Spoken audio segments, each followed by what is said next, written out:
Hey, good day, everyone. Coach Jerry with you, and I'm going to share with you a full body workout today. So this is for anyone and everyone, really. You can take this workout and you can scale it up or down to your current ability. But this is really useful if you are maybe traveling, don't have access to a lot of equipment. Maybe your exercise room is your office and you squeeze your workouts in during your workday. Maybe you work from home, do the similar thing.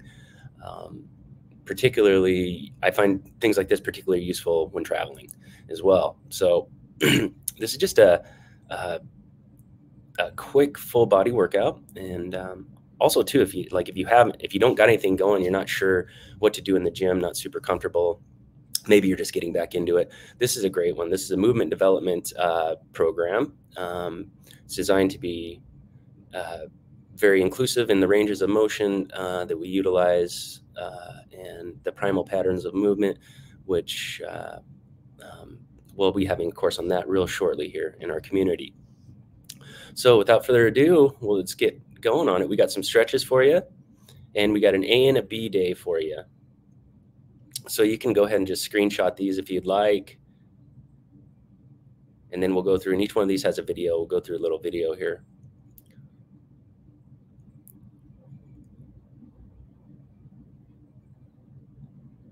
All right, so there's that. Screen capture those if you need to.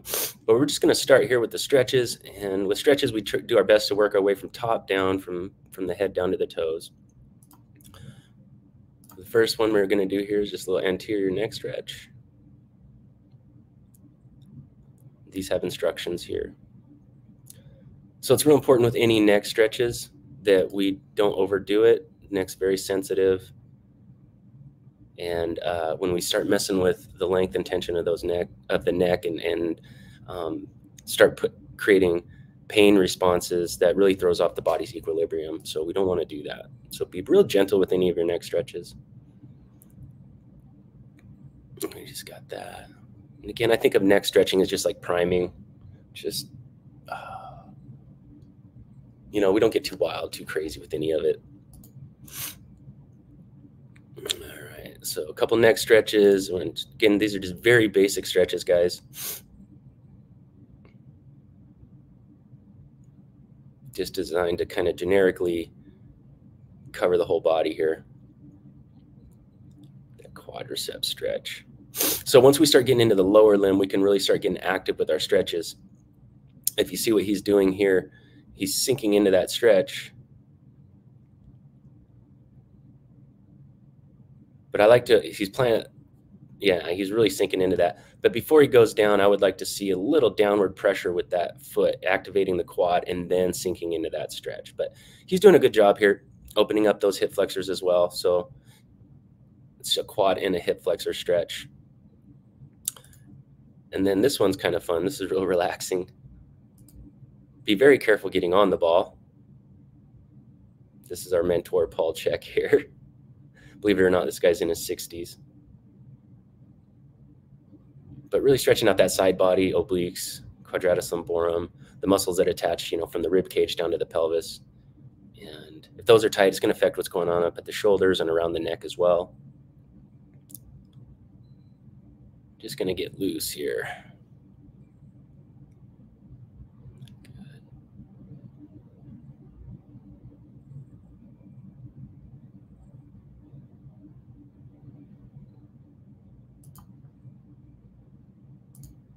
Back into the kneeling hip flexor. So I like to preset the stretch here. She's applying a little bit of pressure with her knee before she sinks into that stretch.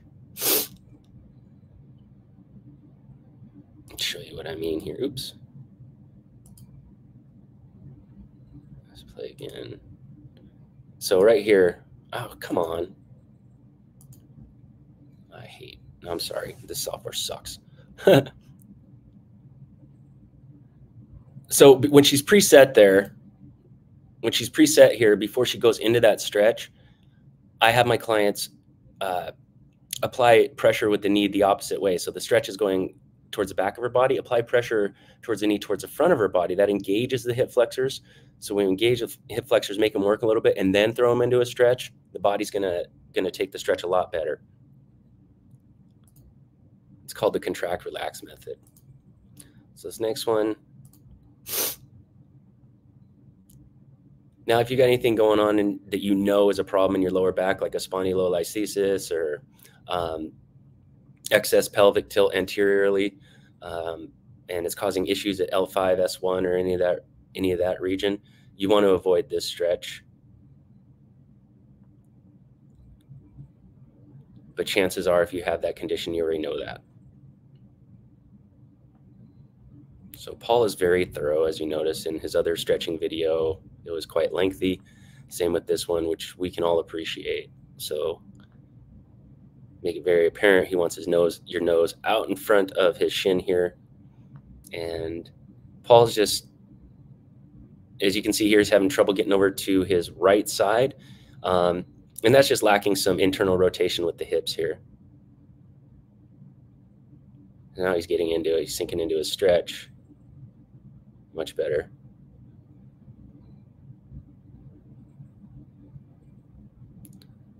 So on that particular stretch, if you know this back leg here or this front leg, either one of them is the sticking point in the stretch, you can activate both those legs. So let me show you. So I'm in this stretch here.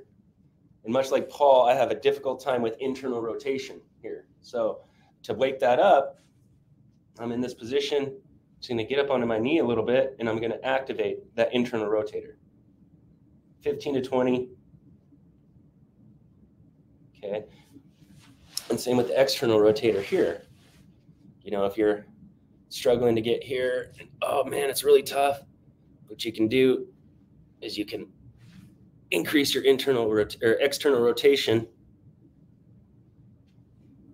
get up on this and really work that hip, help open it up. And then eventually you can work to this type of stuff, really challenging that muscle group. And then when you combine it with ramping up the internal rotation, you notice you can begin to sink into that stretch better.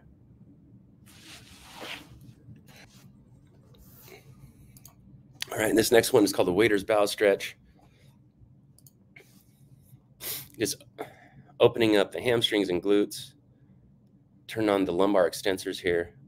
You notice it's like he's holding a tray here, like a waiter's tray. That's why they call it a waiter's bow.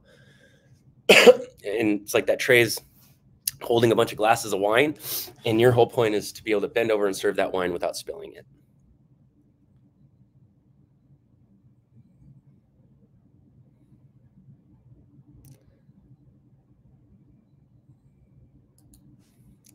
So in any of these, you can rep these out, or like we were doing with the active 90-90 hip angle thing with the hip flexors as well. I would encourage them be more of a repetition base instead of just a static hold. So like the hip flexors, you know, like I mentioned, we're going to flex that front leg towards the front of the body, engage that hip flexor, relax it, and then go into the stretch. Let's do that 3 to 5 times per stretch, and you'll notice a big increase in your range of motion after a few weeks of putting it in play. All right, now we're going to go to A day. So you can have an A day and a B day with this quick total body workout that you can do from anywhere. Hotel room, office, doesn't matter. Just need a little bit of equipment. So really, all you need to complete all of these exercises is let's see, you need some bands or some cables, a couple dumbbells, and an exercise ball.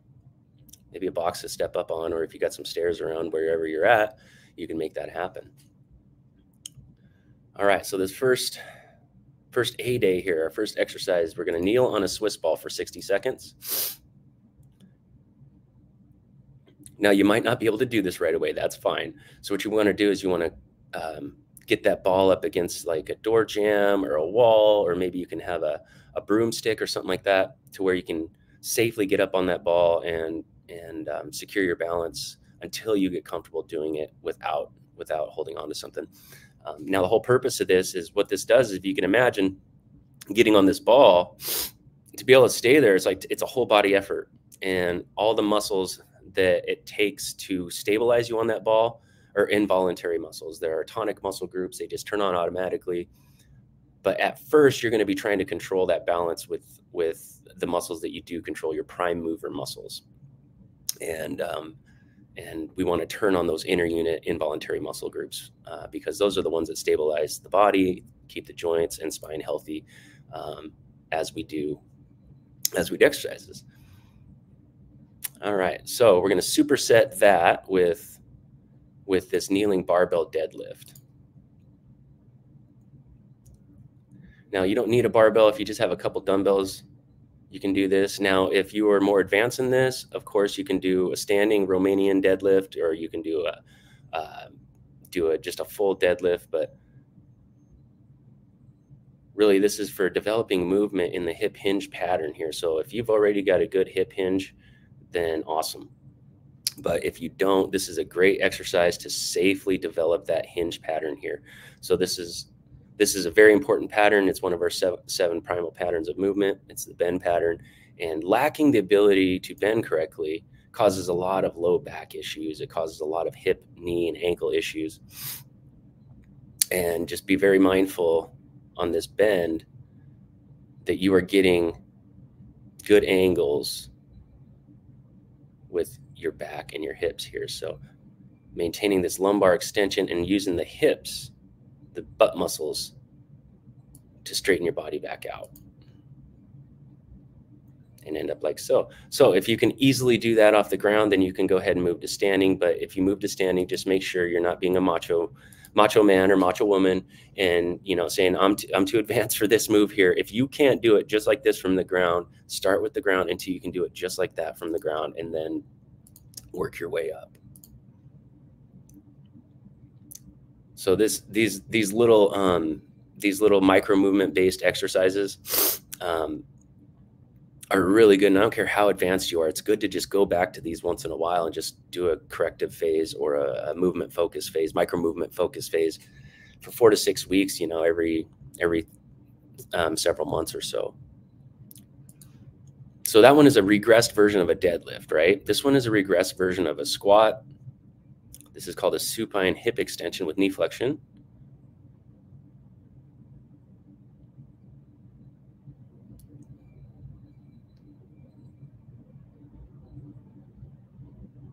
So you see it's like a reverse plank to a hamstring curl, back to a negative eccentrically focused reverse plank again.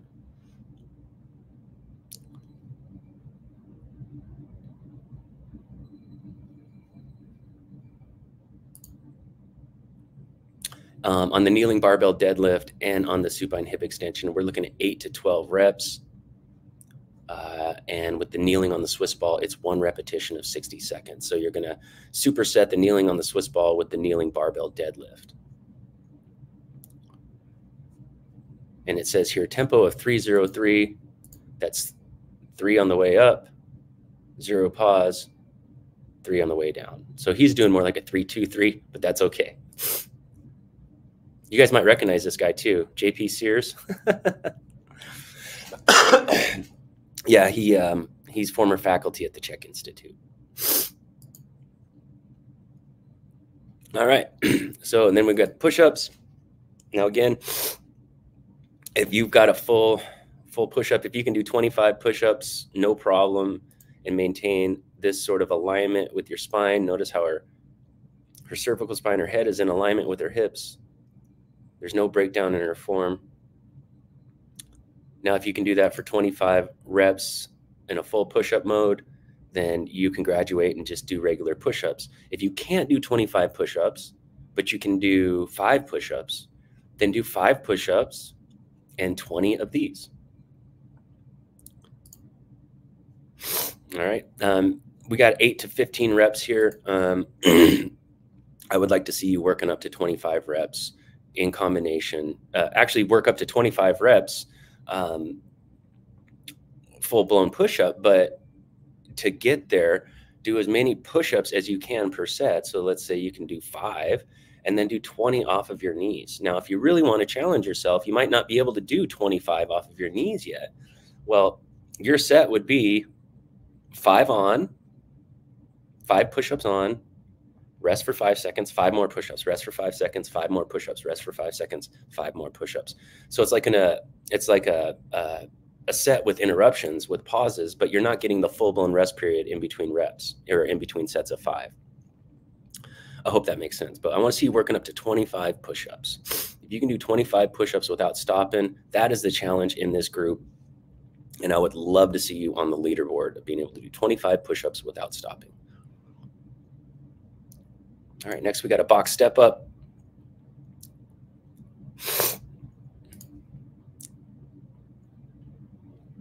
So the focus on this is you want to, I would like to see you do this in front of a mirror if you can. And you might even want to draw a little black line on your kneecap. And if you draw a black line on your kneecap, what you're going to focus on if you're looking into the mirror as you do these face on, you're going to want to make sure that that knee, that mark on that knee is tracking over your second toe. And if you look in the mirror and you don't see that happening, then you might be battling knee pain, knee instability, what have you. But that'll be a good indicator that a mission for you is to work on getting this box step up so you can step up comfortably and down comfortably and maintain that knee over the second toe alignment. 12 to 15 reps on that guy. All right, now you can do this at the gym. You know, there's something about doing exercises sitting on a ball that's just so much better. It's, again, it seems minor, but if you think about what she's got going on here, she's got her pelvic floor directly over this this unstable surface, and so her pelvic floor has got to communicate with everything above the pelvis and everything below the pelvis. And because this is directly touching her pelvic floor, there's a direct stimulus to the pelvic floor. Now, you're going to get that to some extent sitting on a bench, of course, yes. But when you have an unstable surface, it immediately tells the body to turn on all the muscle groups. So, you know, she's got bare feet as well. So these are all the proprioceptors, all the inner unit stabilizers, all the things that really make our movement sound are being turned on here. Is it a major, huge benefit that you're just going to notice a difference right away? You know, that's debatable. Probably not. But what you can't discount is if you have this type of training mentality, this type of mindset, total movement focus in all of your training sessions, then the net result of that will be noticeable. I can say that for sure. So this is in stark contrast to putting giant chunks of foam on your feet and a really stiff bench below your butt. Those two things, if you think about the relationship between the feet and our brain, our feet are the only thing walking that are attached to the earth that tells our brain what surface we're navigating under. And in between the feet and the brain is our pelvis. So basically what we're doing here is we're adding stimulus and proprioceptive drive to the feet, which is a long-winded way of saying that we're requiring the feet to actually be present and to communicate with the body and to use their muscles and their joints and their spindle cells and all that to help us in the move. And in between there and there in the brain, like I said, is the pelvis, the pelvic floor. So we're doing the same thing to the pelvic floor. So in between the feet and the brain, we've got these wonderful communication and stimulus mechanisms right here.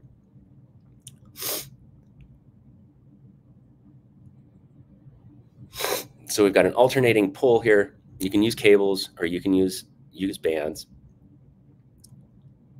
But because she's so athletic, you're not really seeing what's going on here. But there is a weight shift and there is a slight torsion with each repetition. So there is a demand that you're really not going to be aware of if you've got shoes on and you're sitting on a hard bench. But that's a dual cable seated 45-degree pull. We're looking for 10 to 15 reps on each side, really getting a flow. As you start to get in a flow with this exercise, you'll feel those micro movements from side to side, from front to back, and you'll feel your feet and your pelvic floor and your inner unit core stabilize the pelvis and the entire body. It's pretty darn neat. All right. This one is a kneeling forward ball roll alphabet style. So the alphabet is actually, she's literally using her arms to trace out the letters of the alphabet. But this is a good one for your lats. It's a good one for your serratus, but this inner unit core as well. So she's got her belly button drawn in towards her spine. She's stabilizing that transversus abdominis. If you were my client right in front of me, I would ask you to do a slight Kegel here, or act like you're stopping the flow of urine midstream. Very slight, very subtle. We don't want to overdo it.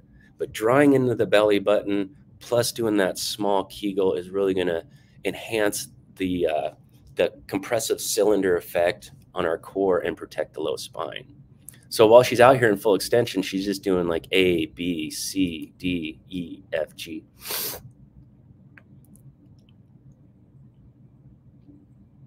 You'll know your repetition is done when you are no longer able to draw this belly button in. When that belly button starts to want to pooch out to engage those outer unit core muscles and help with stabilization, you know the repetition, or the reps and the set is done. All right, so it says 8 to 12 reps here, but you're getting as many letters of the alphabet as you can. Safely get out into extension. If you start feeling tinging or pinching in the low back, bring it back just a little bit. But that's turning on all this connective chain here from the wrist flexors and extensors, all the way tying up into the coracobrachialis here. Ties into the serratus, into your teres muscles, into your supra and infraspinatus muscles, latissimus, all that. This lateral chain here, ties all the way in, connects at the hips, and stabilizes the entire torso. Really good exercise here.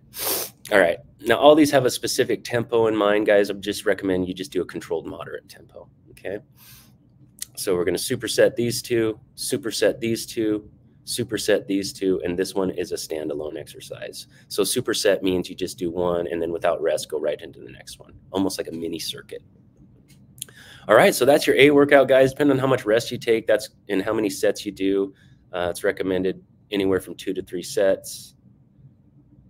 Besides, looks like the supine hip extension and push-ups is recommended 1 to 3 sets here. And that's going to take anywhere from 19 to 50 minutes, depending on how you roll through it. All right, now on to B. Now, if you're going to use this as a workout, as maybe a movement development, a refocus on your micro movements, or if you're just getting into working out and you just need a full body workout that's safe and effective, utilize this A-B split. So I'd recommend 4 days a week. So let's you do 2 on, 1 off, 2 on, 2 off. So it'd be like maybe Monday, Tuesday, you do A on Monday, B on Tuesday, rest Wednesday, A on Thursday, B on Friday, take Saturday, Sunday off. Now that's a typical Monday through Friday split.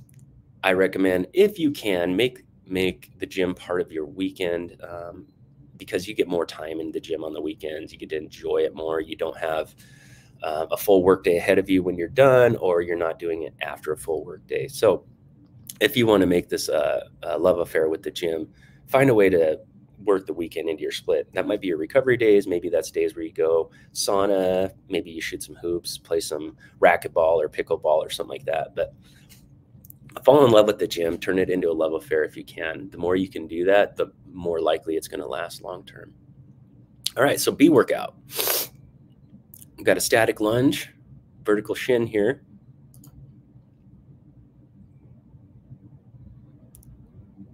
Now notice how her knees are tracking over her second toe. That's what we're looking for.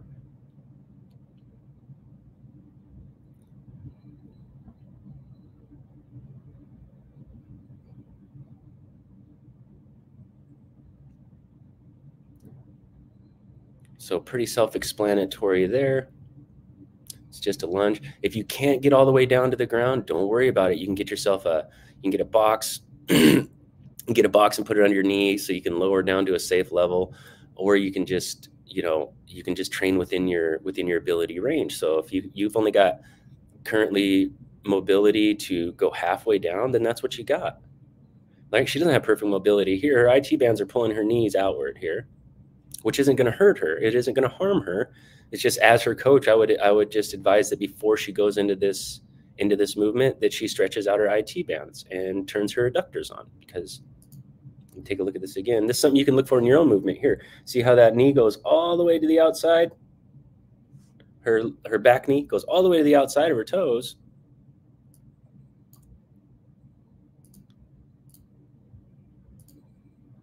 It's going all the way to the outside of her toes. So it's not going to really hurt her in the long run, or I mean, it's not going to hurt her in the short run, but in the long run, if she gets into a lot of sprint training, a lot of explosive lower body training and what have you, she probably does. She looks athletic.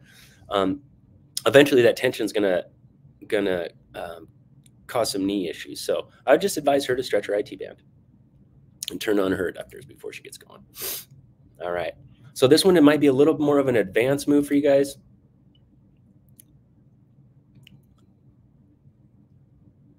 It's kind of an active dynamic plank here. So if this is a little difficult for you, you can start out with having a raised surface. So, so instead of going directly off the ground, maybe you have a bench. The ball is more equal height with you. And instead of being on your hands, it's a little more difficult. We can go on our elbows here. And the farther you get the ball out on your feet, the more difficult it is. So if I want to decrease the difficulty, I'll just get the ball a little more under my legs. But we can get it out here. And that'll be a good midway point in between the, something that's way too easy for you, maybe like this, getting a little boring. Add a little more demand to it in between this and the full-blown exercise here. Okay. Another variation of that is you can do that from your back.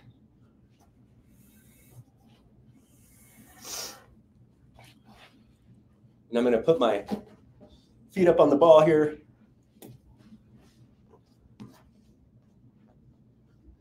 Getting a good reverse plank. And I'm just going to work on moving the ball to the side until my shoulders want to move.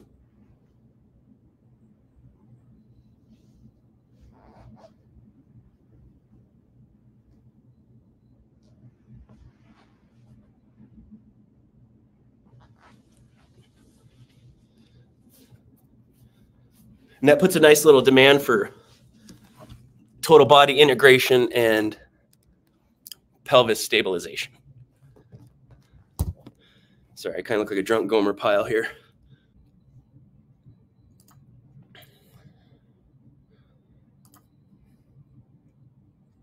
All right, this next one is a front squat with our arms crossed. Again, if you're up to this, great. If this is something you got to work up to, don't get intimidated. You will be able to do this soon, okay? So the progression on this, if you can't quite do it with the barbell yet, do it with the dumbbell.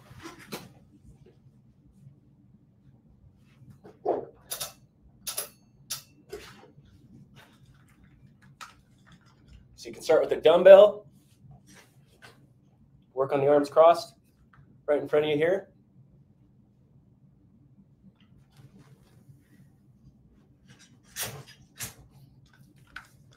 It can be kind of a pain in the ass doing your workouts in your office, but it can be done. Okay. I'm just going to use a dumbbell.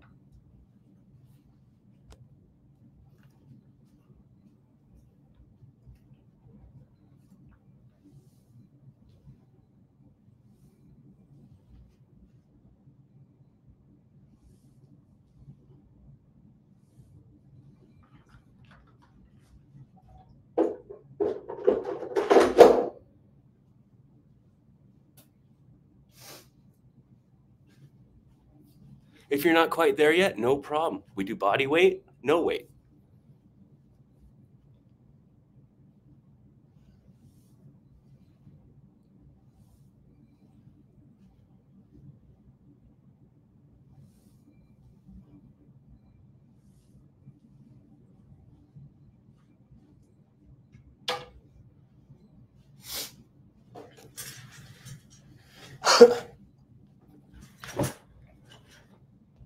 You can do any of those variations, whatever suits your current ability, your current level.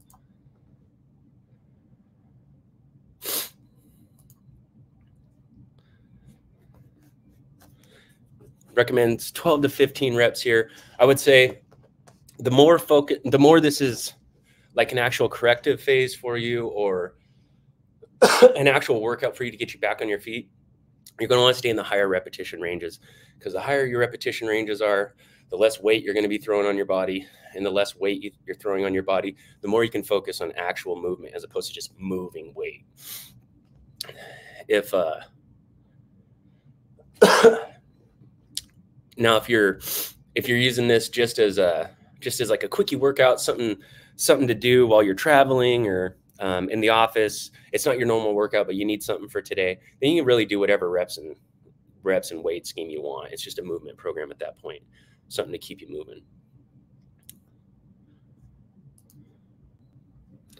All right, I took a moment to catch my breath there. I apologize, guys.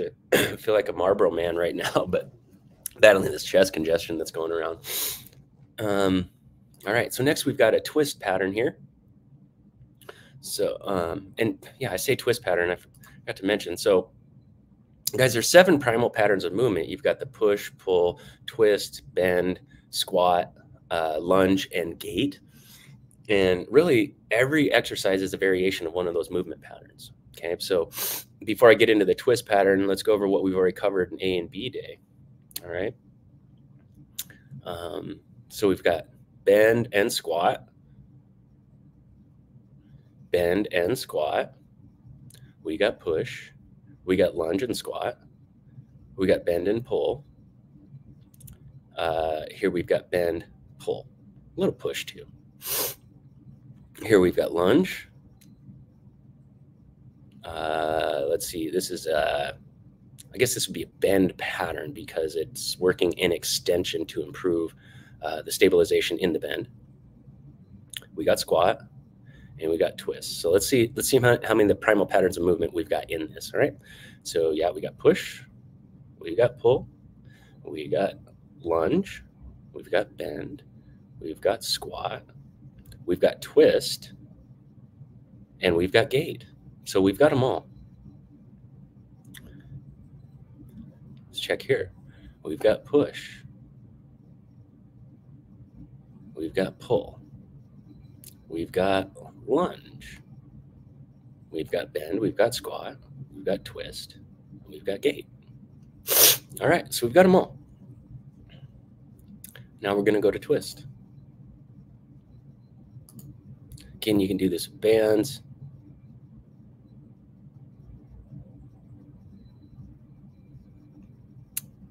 You can do this with a dumbbell. And there's one point of consideration I'd like to share with you here. And that is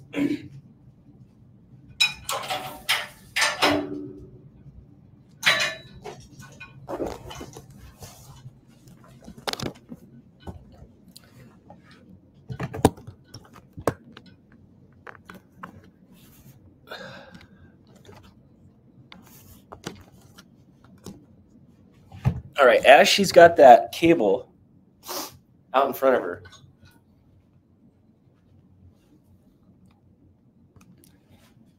like so, okay?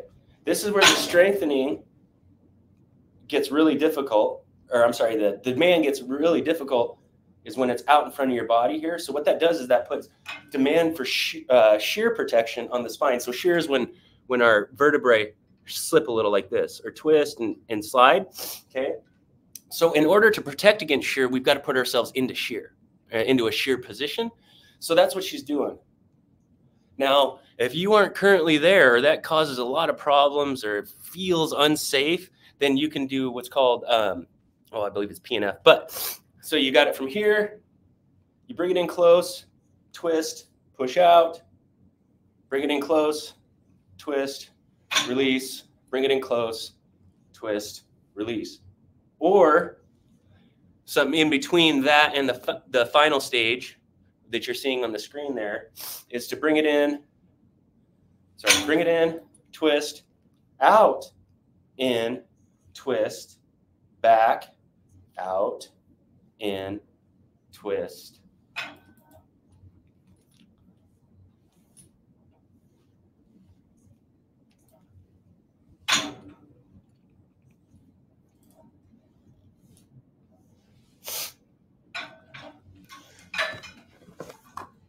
So essentially what that's doing is, instead of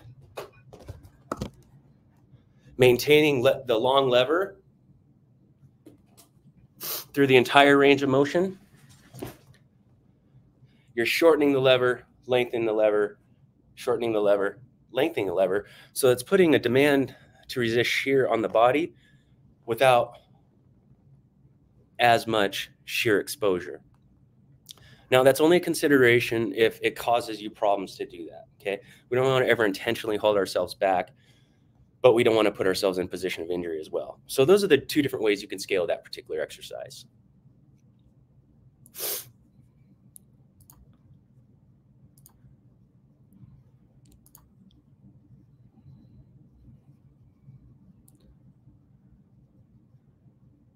Now, if you have access to a machine-assisted pull-up machine, awesome. If you don't, what you need is something to do pull-ups on and some bands. So if you don't have one of those fancy, assisted pull-up machines, you just get yourself a band, tie it up somewhere around your pull-up bar. Now you got support.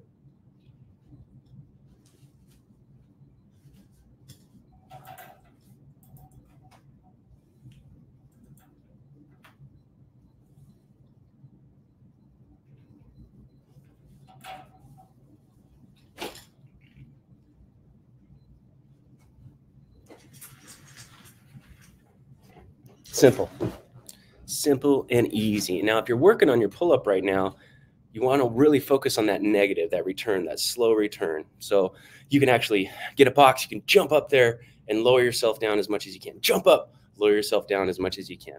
Really get that pull-up. That's a primal pattern of movement, guys. We need to be able to do pull-ups. Our whole life, we should be able to do pull-ups. Like the day before you die, you should be able to do pull-ups, okay? There's never an excuse not to be able to do pull-ups. Next one we got here is called the check press.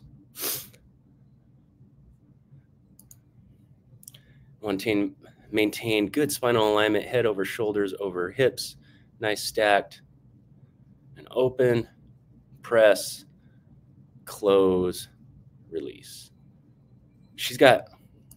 Notice here she has a difficult time touching her elbows together. So she's got tight rhomboids, so maybe tight subscapularis. So you might experience the same thing. You're going to want to work on stretching this right here, stretching this out. That going for good shoulder function. And then lastly, a lower body twist. She's maintaining her shoulders on the ground. And that twist is happening right around the bra strap there.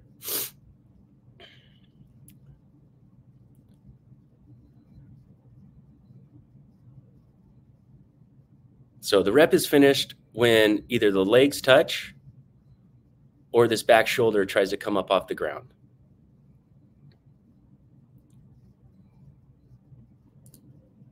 All right. So again, we're supersetting the static lunge with the vertical shin. We're stacking that with the prone lateral ball roll. 8 to 12 on the lunges, 10 to 15 on the ball roll. Front squats, we're supersetting that with the cable horizontal wood chop with the fixed pelvis, 12 to 15 and 10 to 15 respectively on those. We're supersetting the machine or band assisted close grip parallel grip assisted close parallel grip pull-ups We're supersetting that with the check press, 10 to 15 reps on each of those. And then the lower body rotation is a standalone exercise.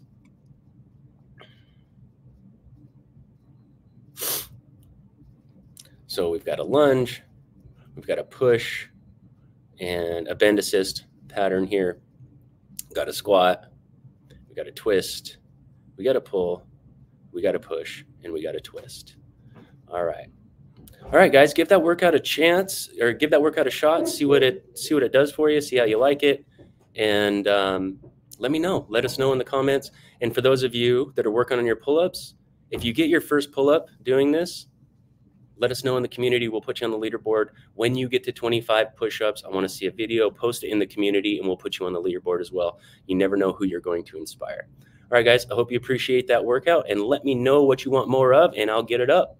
All right, take care.